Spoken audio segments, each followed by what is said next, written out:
Primeiro, boa noite para todo mundo que está assistindo o segundo Hangout aberto do Coletivo Clímax Brasil. O tema, né, da conversa de hoje são os desafios e as soluções da mobilidade urbana. E aí, como convidados, a gente tem aqui a Natália Garcia, que é criadora do projeto Cidades para Pessoas, né? O Tiago Benício, que é o diretor da Associação dos Ciclistas Urbanos de São Paulo, Ciclocidade, e o Zé Lobo, que é o diretor da ONG Transporte Ativo, que atua no Rio e inspira aí projetos pelo Brasil inteiro e pelo mundo. Né? Então, para começar, eu queria pedir para que vocês mesmos se apresentassem, né, falassem um pouco de vocês e contassem um pouco para a gente o que é, já que o tema é mobilidade, o que move vocês, né? O que move vocês para fazer o que vocês estão fazendo hoje. Natália, começa? Posso começar. Será que as pessoas estão me ouvindo? Eu acho que o meu microfone...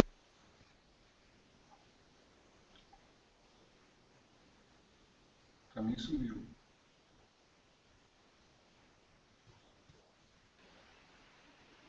Está todo mundo me ouvindo? Boa. Eu sou jornalista e o que me move desde muito novinha na vida... Talvez a gente possa tirar o som daqui. Pode mesmo. Desculpa, pessoal. Eu sou jornalista e o que me move na vida, desde muito novinha, sempre foi ouvir e contar história. É principalmente por isso que eu escolhi essa profissão. E foi quando eu me desprotegi da minha cidade, comecei a andar de bicicleta nela, que eu recuperei o gosto por ouvir as histórias, porque as histórias mais interessantes estavam nos lugares de onde eu me protegia, estavam no meio do caminho, na cidade que ficava no meio do caminho e que eu não notava, porque eu estava de carro e me protegia dos espaços públicos. Foi basicamente por isso que eu criei o projeto Cidades para Pessoas e percorri 12 cidades pelo mundo, tentando entender o que melhora as cidades para os seus moradores. E hoje o projeto é uma rede de conteúdo sobre cidades, que tem reportagens, material didático, palestras, eventos ligados a esse assunto, e um braço de ações práticas, tanto na curadoria de algumas prefeituras, quanto tentando implementar projetos financiados por crowdfunding em espaços públicos da cidade de São Paulo. O que me move são as histórias das pessoas, sempre foi isso e continua sendo isso, né? E eu entendo que essas histórias podem ser potencializadas, os talentos das pessoas podem ser potencializados quando elas se relacionam de um jeito mais interessante com a cidade. Então, a cidade é o assunto e a essência dele está nas pessoas. Isso. Tiago? Bom, obrigado pelo convite, legal participar, usar essas tecnologias bacanas de conversas múltiplas. O que me move, eu acho que também, assim como a Natália, eu sou jornalista e tive uma ampliação de percepção a partir de 2004. Eu fui motorista durante 7 anos e em 2004 eu fui fazer um vídeo sobre a sociedade do automóvel, que é muito a cara de São Paulo. E esse vídeo, o processo de realização desse vídeo me permitiu descobrir uma cidade que eu não conhecia e me permitiu descobrir que existia forma de se locomover na cidade que não era o carro, que era o meu meio de transporte exclusivo naquela época há 7 anos.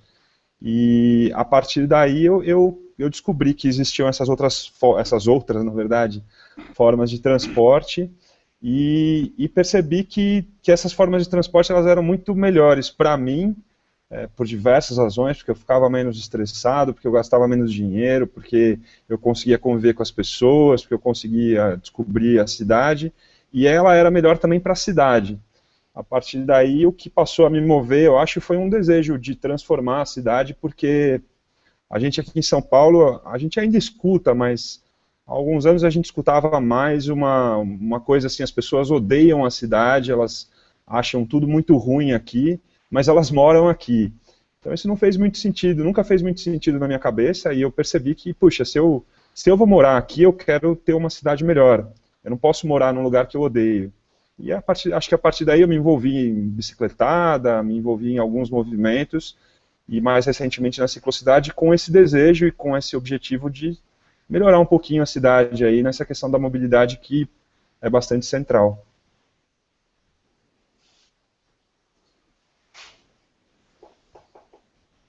É isso. Zé? Vou eu agora. Bom, minha profissão por formação é designer, mas desde 2007 que eu trabalho exclusivamente tentando aí promover o uso das bicicletas, né? Isso veio aos pouquinhos.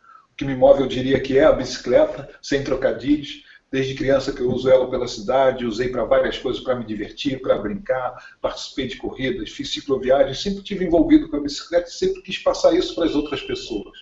Então, ao longo da vida, tive locadora de bicicleta, tive uma opção de coisas que eu pudesse levar a bicicleta para as pessoas.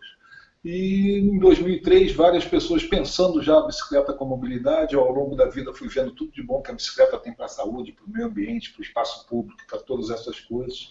A gente resolveu se unir, fundou a Transporte Ativo em 2003. Desde lá a gente vem se dedicando cada vez mais a fazer com que mais pessoas possam sentir os prazeres e os benefícios da bicicleta, para que as cidades possam ser melhores, ou seja, a gente tenta passar aquela coisa boa da bicicleta para a saúde, para a cidade. Eu aprendi com a bicicleta a ver essas outras coisas, e é isso que a gente quer passar para frente, para que cada vez mais pessoas usem mais a bicicleta e usem ela como uma ferramenta para ter melhores cidades, como a Natália e o Thiago falaram, né? No final, nosso objetivo hoje é esse, tentar melhorar a cidade através do uso da bicicleta, lógico que acompanhado de diversas outras coisas. Acho que é isso também. Legal. E então, começando agora mesmo o papo, né? O tema desse Hangout é desafios e soluções, porque quando a gente fala de mobilidade urbana, costuma vir uma carga, né, de muito problema, e sempre problemas. Mas talvez o primeiro passo é enxergar esses problemas como desafios, né, para as cidades. Então eu queria que vocês comentassem um pouco o que vocês consideram, assim, do conhecimento de vocês, de tudo que vocês já rodaram e já pesquisaram por aí, o que vocês consideram como um dos principais desafios, né, da mobilidade urbana no Brasil, enfim, em geral.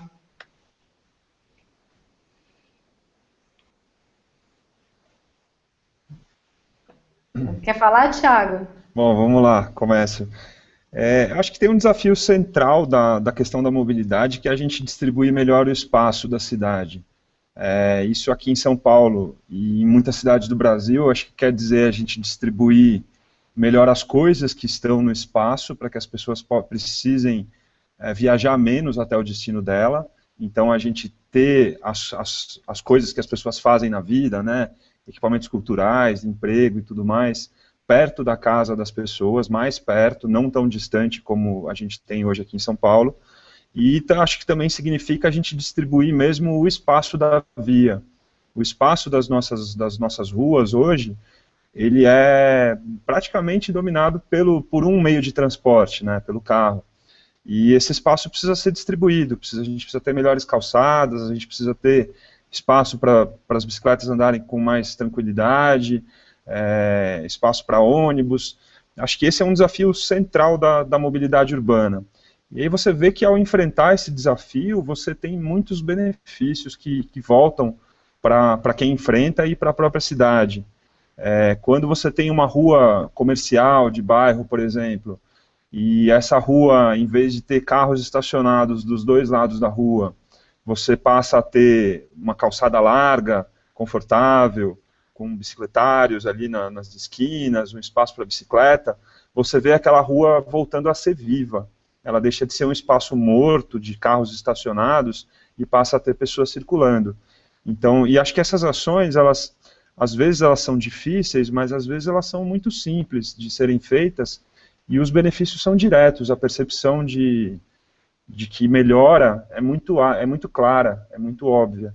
Então acho que é basicamente esse que eu vejo o principal desafio aí da mobilidade, que a gente está, como sociedade, tendo a compreensão de como mudar isso. A gente começa a ter isso a partir de vários exemplos que talvez a Natália e o Zé possam falar muito melhor do que eu, por terem viajado mais do que eu, do que tem sido feito por aí, e das coisas legais que aparecem a partir disso. Eu acho que é muito por aí mesmo, desde 2005 que eu venho aí, eu e o Thiago juntos acompanhando esse crescer da compreensão da cidade no Brasil, né, em São Paulo, no Rio, outras grandes cidades brasileiras, e a gente vê que cada pequena ação que a gente faz realmente tem um desdobramento muito grande.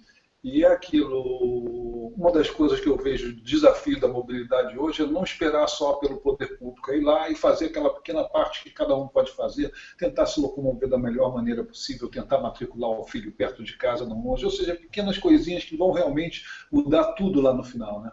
E uma coisa cultural mesmo, a gente pensa muito, todos nós, mesmo os que já pensam em outra mobilidade para as cidades, foram criados num mundo totalmente rodoviarista, né? Pensado para o carro. A gente está muito ligado a isso, muitos ciclistas estão ligados a essa forma de ver a cidade toda baseada no carro, e a gente precisa começar a ver outras coisas, esquecer o carro e ver, como o Thiago falou, como a Natália falou, as pessoas, né? Elas que circulam pela cidade. Como é que a gente vai fazer essas pessoas circularem em transporte público, a pé, de bicicleta, patins, skate, de uma forma digna, né? E que possa realmente preencher todos os espaços perto de onde ela mora, perto de onde ela trabalha, e aí só usar os outros tipos de transporte para viagens mais longas mesmo, tentar condensar as coisas, ou seja, é um desafio muito grande, principalmente mudar a cabeça das pessoas. Hoje a gente já vê muita empresa, muito poder público, falando vou fazer isso, aquilo, mas na hora de fazer mesmo eles sempre se esquecem da bicicleta, a gente tem que ir lá e lembrar, como é que a bicicleta vai chegar, como é que ela vai estacionar, ou seja, ainda está muito superficial. Eu acho que o grande desafio nosso, de todos nós, é tentar fazer com que esse discurso passe a estar dentro das entranhas de cada um que está lá definindo o futuro das cidades.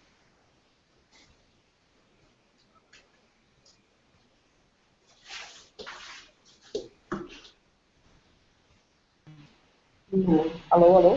Sim? Oi. Eu concordo plenamente com o que vocês dois colocam. Eu acho que a gente é moldado por uma lógica rodoviarista de mobilidade, mas mais do que isso, eu acho que a gente é moldado por uma lógica industrial, que diz que só tem uma resposta certa para fazer as coisas. No paradigma industrial, a indústria ela precisa achar um produto que vai ter o maior mercado possível. Então ela cria um produto que funciona no pior cenário possível, porque ele vai funcionar em todos. Então, pior do que a gente achar que só tem uma resposta certa, a gente acha que só a pior resposta é a possível, é a correta, né? O carro, em várias situações de mobilidade, ele é o pior modal possível para você se locomover. Mas a gente acha que é a única resposta certa, a gente está dominado por esse paradigma. Eu fico com a sensação de que o maior desafio da mobilidade nas cidades brasileiras é quebrar com essa lógica da única resposta certa. Isso não se dá só no campo individual, da escolha de como é que você vai se locomover, se dá no campo da gestão das cidades, né? Não tem um único jeito de gerir. Não tem uma única pessoa moldando a cidade, tem uma série de pessoas que precisam ser articuladas, que precisam ser conectadas. A divisão da responsabilidade pela cidade precisa acontecer. Não tem só um caminho, não tem só um vetor que molda a cidade de cima para baixo. Tem vetores em todas as direções. Se a gente consegue conectá-los, eu acho que a gente chega em cidades muito melhor geridas e muito mais interessantes para as pessoas, que atendam a uma diversidade muito grande das pessoas. O maior trunfo das cidades, as cidades surgem da efervescência de diversidade de possibilidades. Quando a gente reduz essas possibilidades e fica refém de um modal só na mobilidade, ou de uma resposta só certa, a gente certamente perde o que a cidade tem de mais legal, que é esse monte de possibilidades, de trajetória de vida, de trabalho, de locomoção e assim por diante. Eu acho que o maior desafio é quebrar com essa lógica velha que claramente não funciona mais. Eu acho isso muito bacana, acrescentando, porque é uma questão da diversidade, né? Essa lógica industrial é a lógica um pouco da padronização. Uhum. E não é à toa que o automóvel ele foi o principal produto da indústria, de uma forma geral, no século XX. Então ele ajudou, vamos dizer assim, a padronizar as nossas cidades, ajudou a padronizar os nossos modos de vida. Outros produtos também, mas o automóvel ele desempenhou um papel central, porque é engraçado que assim, o carro ele é o único produto de uso individual, mas que é exclusivamente público. Ninguém compra um carro para ficar na garagem. Então, a partir do momento que as pessoas compram um carro e elas vão usar na cidade, isso não interfere só na vida delas, isso passa a interferir na cidade de uma forma geral. E ele é padronizado, acho que como você falou, né, ele padronizou as cidades e tudo mais. E o que a gente está descobrindo hoje é que essa padronização ela é muito entediante, né? Ela é muito chata, que é o próprio movimento de dirigir um carro, acelera, freia, pisa na embreagem, muda de marcha, primeira, segunda. É muito repetitivo e é muito chato. E a gente percebe que tem coisas da diversidade dos meios de transporte que são muito mais legais, né? Então achei bem bacana isso que você falou.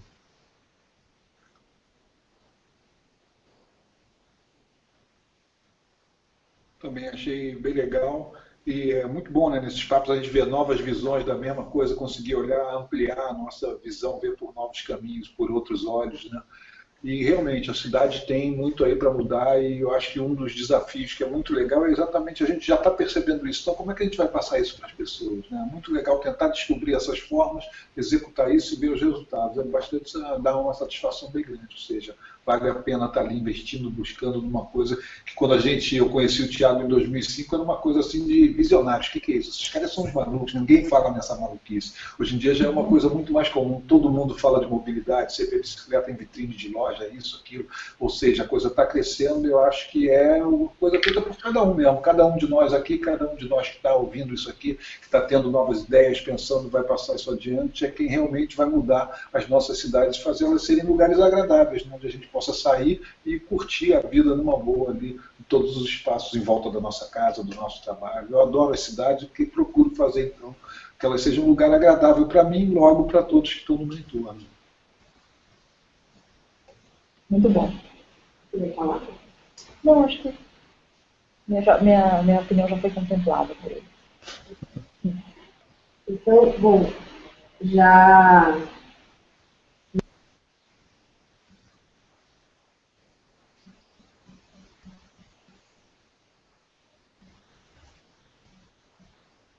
Parei de escutar, Evelyn, o que você estava falando aí, acho que deu algum problema.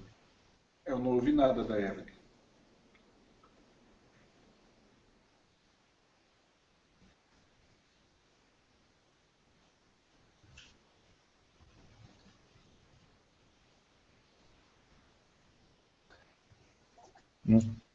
Acho que ainda está com problema, eu não estou escutando, estou vendo você falando, mas eu não estou te escutando, Evelyn. Eu não vejo nem a Evelyn, eu só vejo o Thiago fazendo comentários. Eu estou dizendo som, teste, som, é isso que eu estou falando. O meu vocês ouvem. Agora vocês ouvem pelo da Natália? Sim. Então, legal.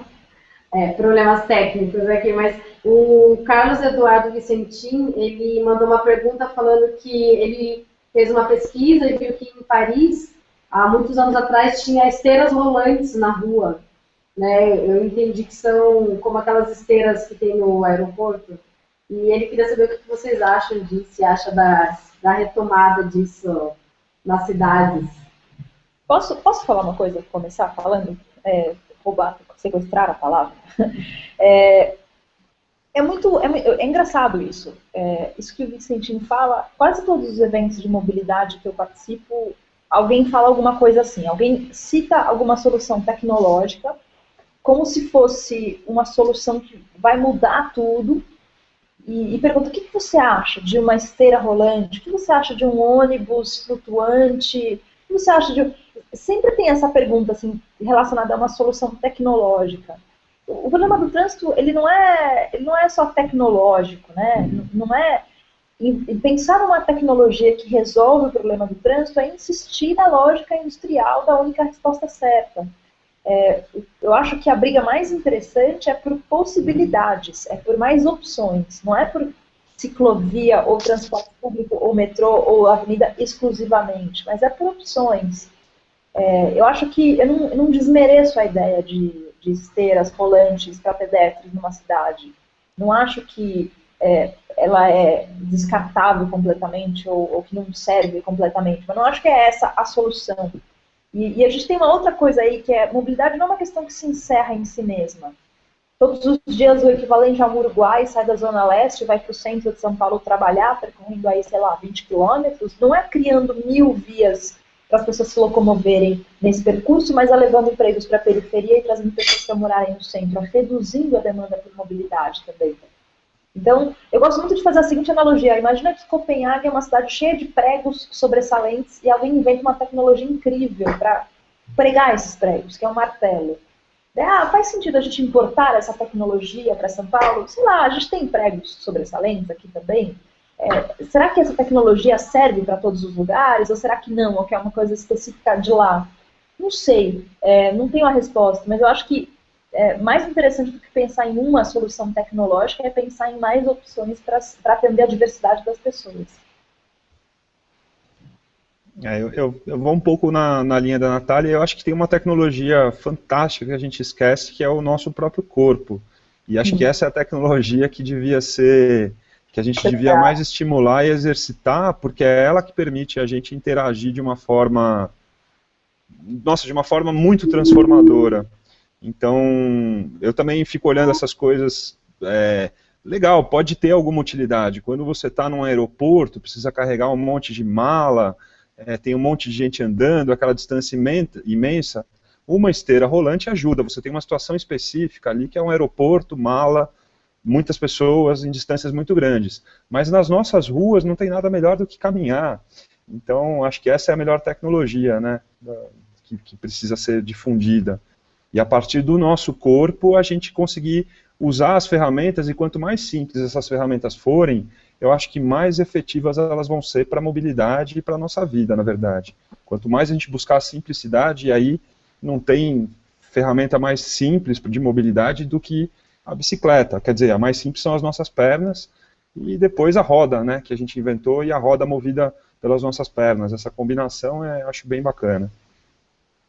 É isso aí, bem legal, porque eu estava ouvindo a Natália e pensei em complementar exatamente com isso que o Thiago falou, né? Que a gente foi feito para se mexer, né? Então a gente tem que se mexer. Hoje a gente tem uma crise de saúde muito grande no mundo também, porque as pessoas estão ficando cada vez mais sedentárias. Então por que não se mexer naqueles momentos em que a gente pode se deslocar, usar nosso próprio corpo, manter a gente mais saudável e ao mesmo tempo consumir menos material e menos energia para fazer essas esteiras funcionarem, né? É perfeito o que o Thiago disse, no aeroporto cheio de mala, é maravilhoso, mas não é para todos os lugares. Mas muito legal.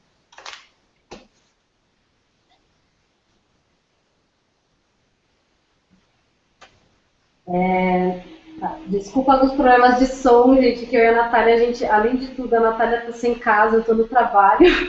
E aí embaixo está começando uma banda a testar um som, mas a gente está aqui, vamos firme. E agora tem uma pergunta da Nicole Figueiredo, que é bem legal, que ela quer saber como que a especulação imobiliária interfere e afeta diretamente na mobilidade urbana. Acho que ela... Eu vou dar um exemplo rápido de um amigo meu holandês que se mudou aqui para o Rio e foi comprar um apartamento ali no Catete. Aí chegou lá, viu o apartamento, achou legal e na hora de fechar o negócio, o corretor falou que tinham 600 vagas de garagem no prédio. Ele olhou para a rua e disse, vocês vão fazer mudanças aqui na rua para melhorar o acesso das pessoas, porque essa rua já vive engarrafada. Ele disse, não, daqui para fora é uma coisa da prefeitura. Ele, então não vou mais comprar um apartamento aqui. O corretor ficou sem acreditar, mas é a visão do holandês, né? Aquele troço, você está impondo ali mais 600 carros no mínimo, numa rua engarrafada e não vai mudar nada, eu acho que isso interfere diretamente na mobilidade das pessoas, sim. Tanto prédios residenciais como shopping centers e mega stores, essas coisas. Eu acho que acrescentando a palavra especulação, ela significa você pegar alguma coisa e ficar guardando aquela coisa ali para que ela renda mais. Esse é o significado da palavra especulação. No caso da especulação imobiliária, essa coisa ela é a terra urbana. Então, a lógica um pouco da especulação imobiliária é guardar espaços urbanos, sejam eles apartamentos vazios que ficam nos prédios e que ficam ali sendo valorizados, sejam terrenos mesmos da cidade que se pega, em vez de construir onde está mais perto, você constrói depois, lá para frente, porque aí o poder público tem que levar tudo e você fica com aquele miolo ali para especular, para fazer aquilo lá valer mais. Então, eu acho que não é uma técnica, enfim, a especulação imobiliária, ela cria as distâncias, ela cria vazios urbanos. E ao criar vazios urbanos, as pessoas têm que ir para mais longe, seja porque passa a custar mais, seja porque naquele meio do caminho não tem nada construído porque está em estágio de especulação. Então, acho que nesse sentido ela aumenta as distâncias das pessoas e isso tem uma consequência na mobilidade urbana.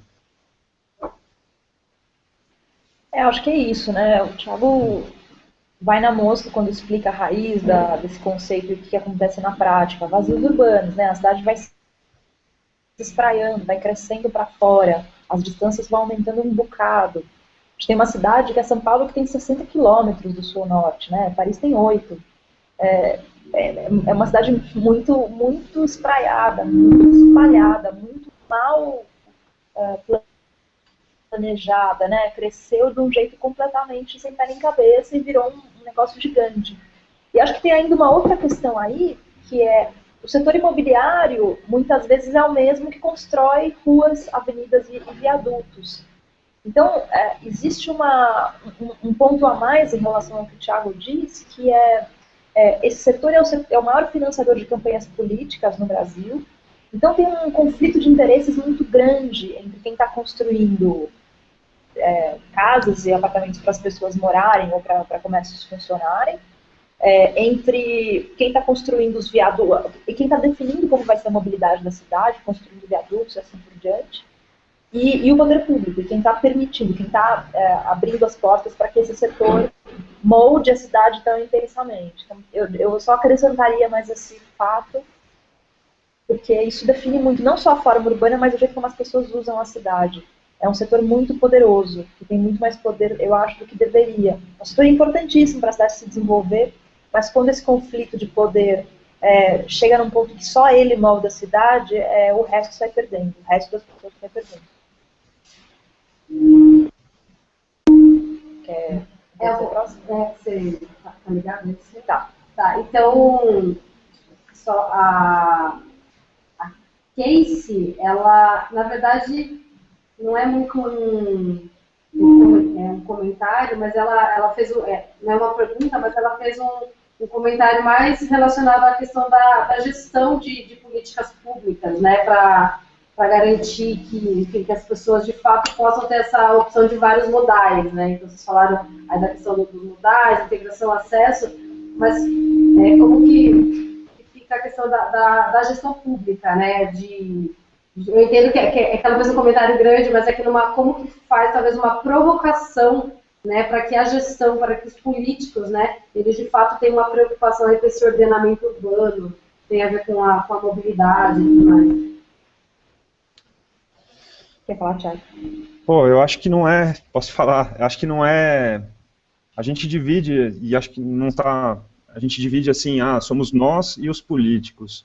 Acho que isso não é, a forma que eu vejo é assim, a gente tem a sociedade de uma forma geral. Claro que você tem pessoas e setores com poder, né, que detêm um poder de transformação maior do que outras pessoas.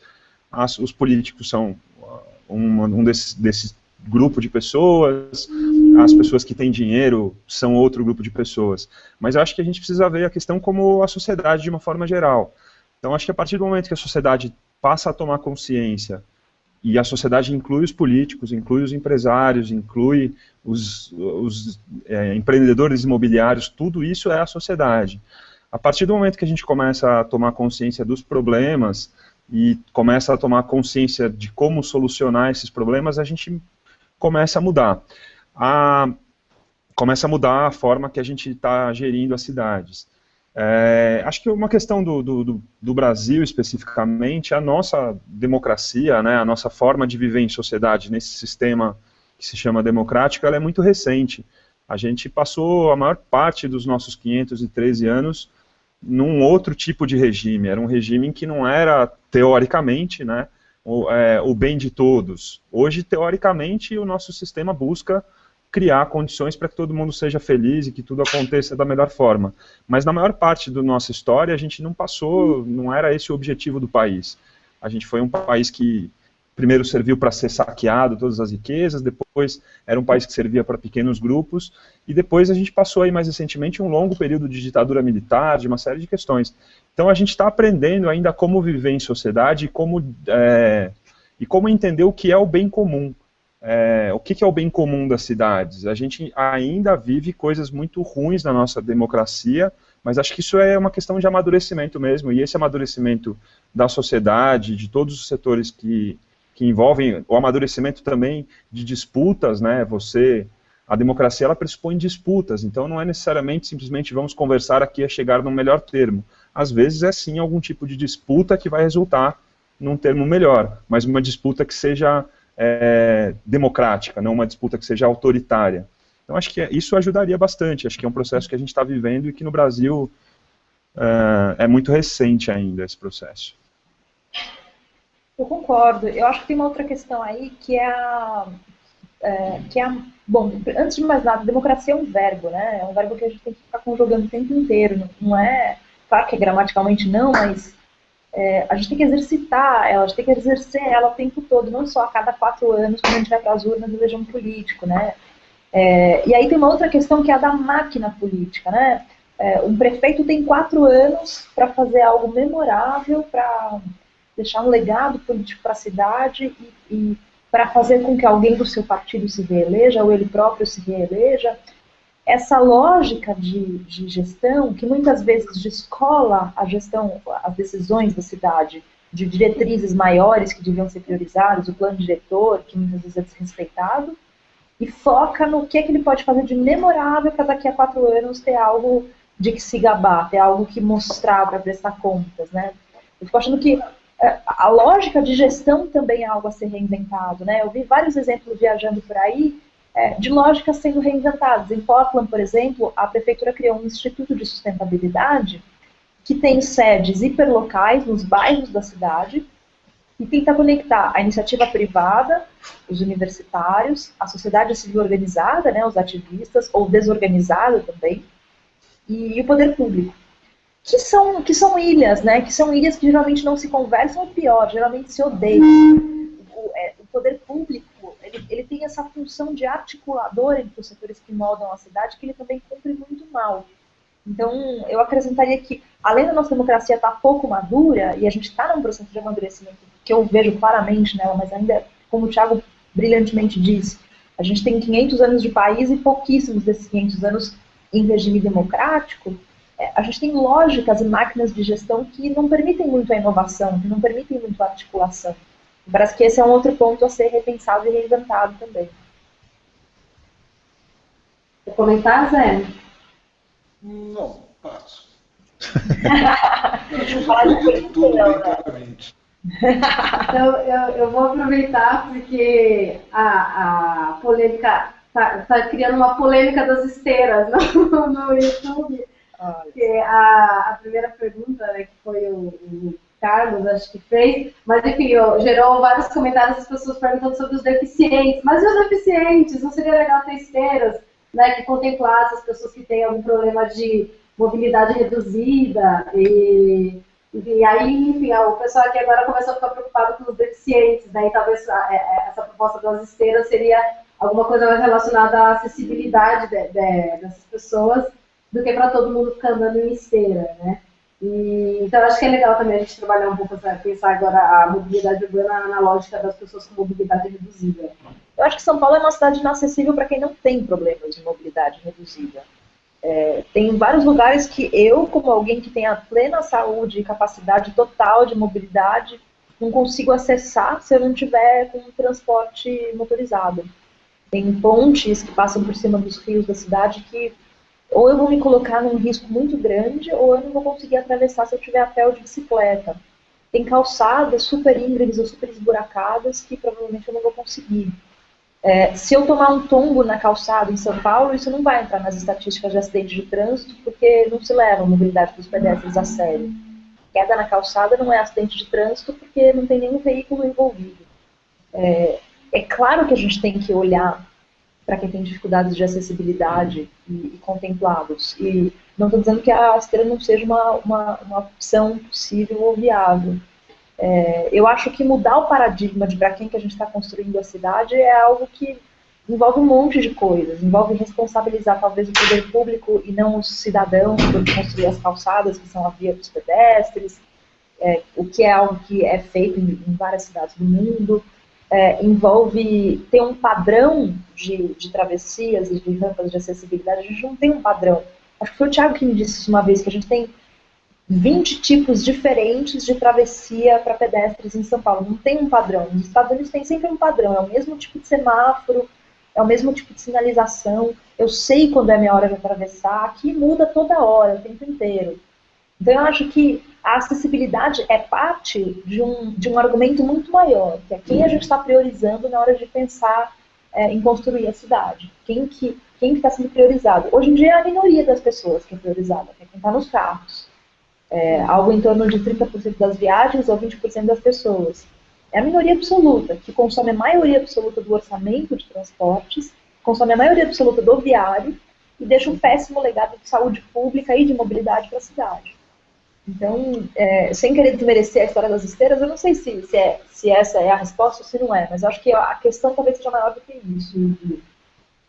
Sim, eu diria uma coisa, eu costumo dizer que para soluções de mobilidade, o pedestre, o deficiente, a acessibilidade e as bicicletas são muito parceiros um do outro, porque sempre que a gente conseguir uma infraestrutura que seja decente e digna para cada um desses, vai servir para o outro também. Então, se fizer uma boa infraestrutura para a bicicleta, o pedestre vai acabar sendo beneficiado, o cadeirante, o deficiente, ou seja, a gente todos saem ganhando. E é uma coisa que a gente tem que ir junto mesmo, porque como a Natália disse, está tudo sendo feito, os investimentos, tudo para os carros, para aquela minoria que está ali motorizada. E o resto que está usando a propulsão humana, seja de que forma for, não está sendo valorizado. Então, ou seja, tem que estar todo mundo junto em busca dessa melhor mobilidade para as pessoas, fazer com que elas possam circular. Aí todo mundo vai ser beneficiado, o deficiente, o pedestre, o ciclista e todos aqueles que estão usando sua própria força, né? Que é um exemplo que aconteceu no Desafio Intermodal. A gente tinha um cadeirante no Desafio Intermodal que aconteceu aí na semana passada aqui em São Paulo. E eu entrevistei depois o cadeirante, ele é um paraciclista também, além de, quer dizer, ele é um atleta, né, ele pratica o paraciclismo. E eu perguntei para ele sobre como eram as dificuldades dele, e ele falou, cara, eu ando na rua, eu não ando na calçada, porque a calçada é absolutamente inacessível para mim, ela tem degrau, ela tem buraco, então ele anda na rua. Mas ele falou, eu ando na rua porque eu consigo andar numa velocidade, eu sou atleta, consigo andar numa velocidade muito maior do que a média dos cadeirantes. Mas então se você tem uma rua onde passam carros que é plana e você tem uma calçada que é cheia de degraus, não é uma questão de topografia, não é uma questão de nada, é uma questão o que você está fazendo acessível. Você tem uma rua que é absolutamente plana para passar carro. E aonde passam pessoas que deveriam não ter que se preocupar em olhar para baixo para ver se tem buraco, deveriam não ter que se preocupar em levantar o pé para subir degrau, ou cadeirantes que precisariam andar num terreno plano, você tem uma calçada que é um verdadeiro campo minado. Então acho que essa solução ela é muito mais simples do que a gente construir as esteiras. Você simplesmente fazer com que as calçadas sejam acessíveis, que ele relatou exatamente esse depoimento. Não ando na calçada porque ela não me serve, mas ele anda na rua porque a rua serve para ele, convivendo com o carro. Legal. Aqui chegou outra pergunta que fala assim, falando em legado, né, e a saúde pública, os problemas de mobilidade contribuem para quais problemas? Já é endereçado pelo poder público como estão a saúde, né, como a saúde interfere a mobilidade interfere na saúde, né, ou a saúde interfere na mobilidade? Eu acho que a gente tem uma dificuldade enorme de ter esse olhar interdisciplinar. Quando a polêmica do aumento da tarifa de transporte público aconteceu em São Paulo e o Haddad voltou atrás depois das manifestações, eu me lembro dele falar o seguinte, vamos ter que tirar dinheiro da saúde para pôr nos transportes. O que é tirar dinheiro da saúde para pôr nos transportes? Né? A gente tem dados que são alarmantes em São Paulo.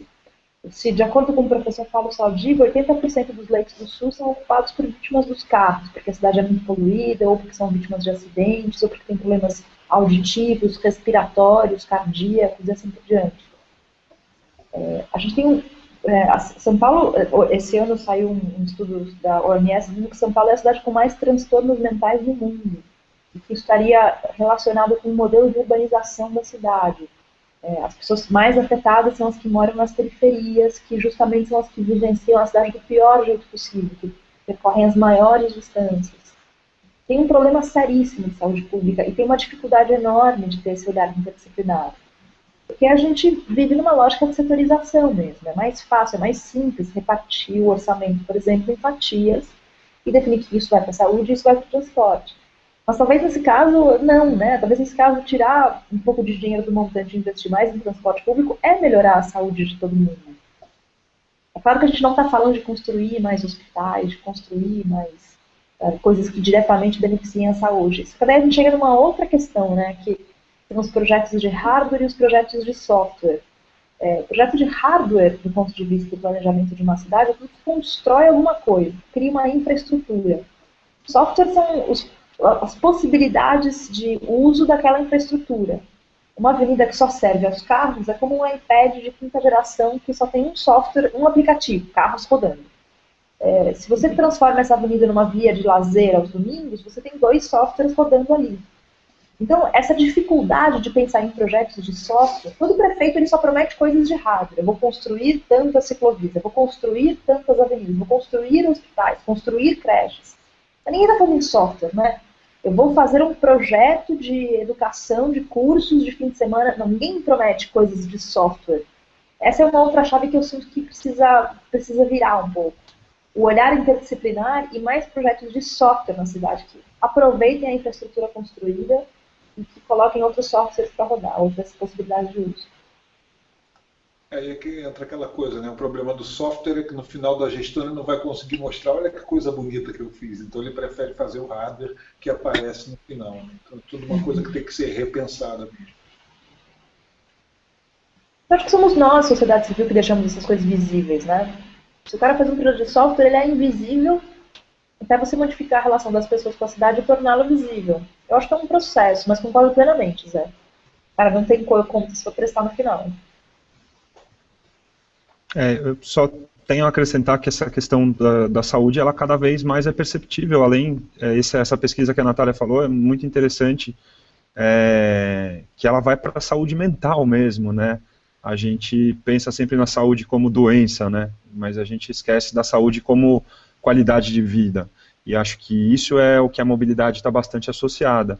Então, quando você vê que a forma de se viver e de se locomover em São Paulo está gerando problemas mentais graves nas pessoas, além de todas as coisas que são óbvias, de poluição, de morte, de sedentarismo, de doença cardíaca, de uma série de coisas que estão ligadas aos nossos padrões de mobilidade, quando você vê que isso está afetando a cabeça das pessoas, a gente talvez consiga fazer uma relação maior entre a qualidade de vida, né, estar bem com a vida e a saúde e a mobilidade. Acho que isso é interessante também. Sim, ou seja, o mundo motorizado é um problema de saúde pública, né? E os transportes ativos, eles são uma grande solução para a saúde pública também, né? Exatamente. Então, aproveitar, o que eu acho mais legal é que nós 4, né, a gente se conhece da bicicleta e a gente tem uma tendência a se reunir e falar só de bicicleta. Então, eu acho que o Hangout aqui está sendo legal para a gente ter uma experiência de falar da mobilidade urbana além da bicicleta e aí mostra como, de fato, a mobilidade é transversal, né? A gente trata de vários assuntos. E aí, inclusive, aí aqui o Carlos, o mesmo que começou falando da esteira, né? Ele é professor, e aí ele falou da questão da educação mesmo, da escola. Então ele falou, como que a gente espera que as pessoas se mexam mais se as crianças ficam sentadas o dia inteiro? Se a gente tem uma lógica de educação que é isso, você chegar, ficar sentado o dia inteiro e fica, as pessoas não se mexem, né? Então eu acho que a mobilidade urbana também passa pela educação.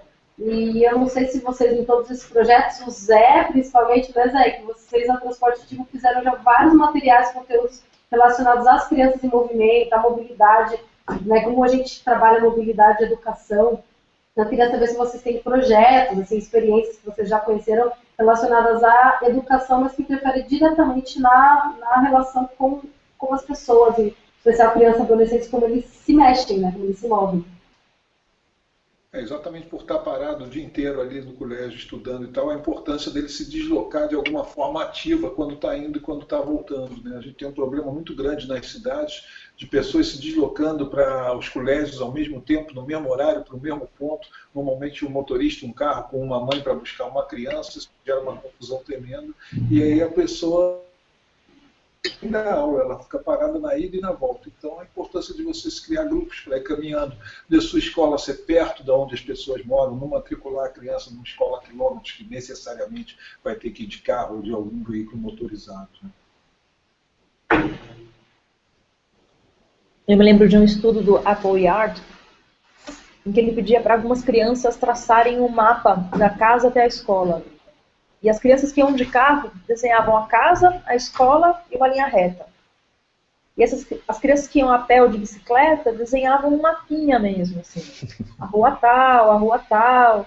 Então, eu acho que tem uma outra questão aí, né, que é como é que as crianças percebem a cidade e como é que a mobilidade interfere nisso.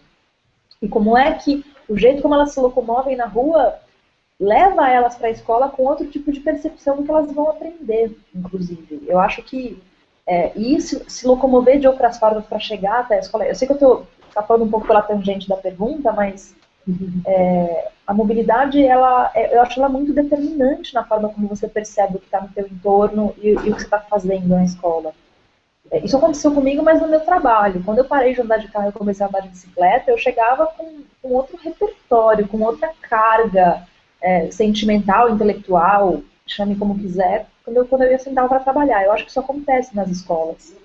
Falando diretamente de iniciativas de educação, eu vi em Nova York um centro de pedagogia urbana, que era uma organização sem fins lucrativos, uma empresa que produzia material didático para que as crianças entendessem como sua cidade funciona. Então eles tinham lá, por exemplo, uma maquete que você podia jogar água assim no comecinho, e você via como é que a água se distribuía pela cidade, como é que faz para a cidade ser abastecida de água, qual a importância dos rios para a cidade, por que o rio tem que ser despoluído, tem que ser cuidado, porque a gente não pode virar as costas para o rio e assim por diante. E eu acho que quando você planta essa semente de percepção da cidade, seja porque a criança está se locomovendo de um jeito diferente, ou porque ela está estudando a cidade de um jeito diferente, você amplia a experiência de aprendizagem dela. Eu acho que tem um outro problema super grave, que é assim, você pega um livro de geografia, ele é o mesmo em São Paulo, em Salvador e em Belém do Pará, que são cidades completamente diferentes entre si, né? Se você se apropria do entorno das crianças e mergulha nessas cidades para, a partir da experiência urbana, ensiná-las as disciplinas do currículo escolar, talvez a experiência de aprendizagem seja muito mais interessante. Bom, eu tenho duas coisinhas a acrescentar também. A gente tem feito na Ciclocidade, fez 3 anos consecutivos, alguns estudos de meio com crianças de ensino médio, já no centro da cidade. Então, além de falar sobre bicicleta, a gente levava o pessoal para dar uma volta no centro. E são crianças de escolas de classe média alta de São Paulo, que hoje vivem enclausuradas e elas não têm a mínima noção do que é a cidade de São Paulo. Isso é muito grave, eu acho, e a gente deveria romper com essa barreira do medo que a gente criou na cidade, que imobiliza e que os pais estão preocupados. É claro que a gente tem as questões de violência urbana, tem tudo isso, mas eu acho que é muito grave as crianças não conhecerem a cidade.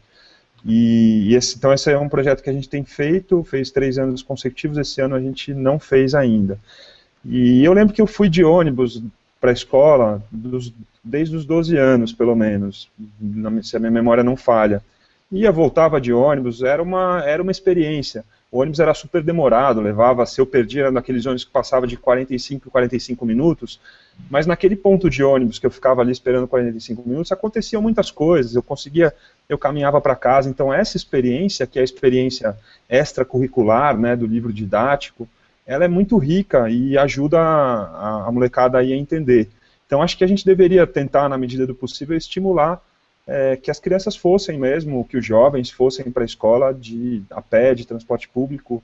E nisso o que o Zé falou faz muito sentido. A gente matricula filhos em escolas que ficam a 15 quilômetros da nossa casa, e tem que fazer uma grande epopeia para levar os filhos para a escola. A gente deveria realmente matricular as crianças perto e estimular que, na medida do possível, elas fossem a pé, fossem de bicicleta ou de transporte público, porque é formação também isso, e a gente também acaba não vendo isso como formação, mas é uma formação fundamental. Concordo. Então, agora a gente só tem mais 10 minutinhos. Eu vou pegar tem muita pergunta, tem muita gente comentando, né? Não só fazendo pergunta, tem muita gente mandando beijo, falando que vocês arrasam. Beijo, gente, vocês que arrasam. Vocês são lindos, uns fofos. Mas aqui, então, como última pergunta, assim, para a gente trabalhar, que eu achei bem legal, é que, falando em qualidade de vida, pela experiência de vocês, qual que é o melhor argumento, o argumento que mais mobiliza, sensibiliza as pessoas a pararem de usar o carro? Então, é um exercício difícil, né? Pô, difícil essa pergunta, hein? Eu acho que em São Paulo não precisa mais dar argumento para as pessoas. Acho que a realidade já mostra, a gente não precisa mais esclarecer. A gente só precisa falar, olha, cara, tem um mundo inteiro de possibilidades aí. Se você quer ficar aí onde você está, fica. Mas se não, vem para cá e sai do carro e vem para a rua, né? Como dizia o Denis.